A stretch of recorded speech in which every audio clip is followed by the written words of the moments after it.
Hi students, let's explain about the Bohr atom model. Bohr just want to do the modification of the Rutherford atom model by explaining the stability and also the line spectrum what he observed for the hydrogen atom. He gave the postulates based on his model. The first postulate was the electron in an atom moves around the nucleus in circular orbits under the influence of Coulomb electrostatic force of attraction.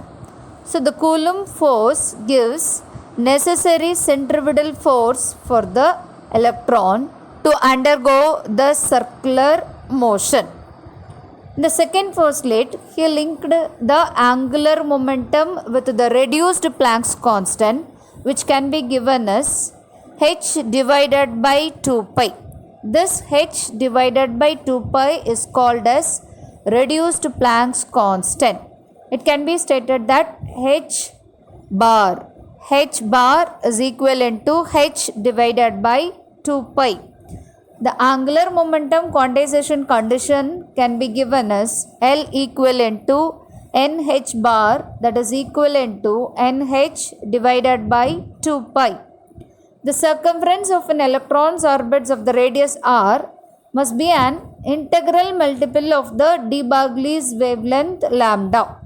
So the 2 pi r equivalent to n lambda, where lambda is equivalent to h divided by mv. The 2 pi r is equivalent to nh divided by m into v. So the mvr will be equated to nh divided by 2 pi. Take this equation as number 1. For particle of mass m undergoing the circular motion with the radius r and the velocity v, the magnitude of the angular momentum L can be given as L equivalent to radius into mass into the velocity, that is mvr. So take this equation as 2. Now equate both the equations 1 and 2.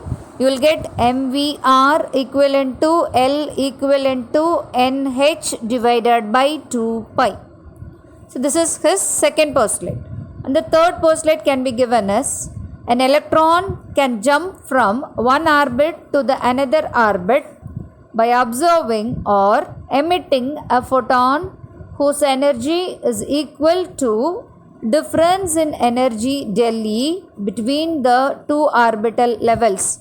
So del E is equivalent to E final minus E initial, that is hc divided by lambda. So he gave 3 postulates.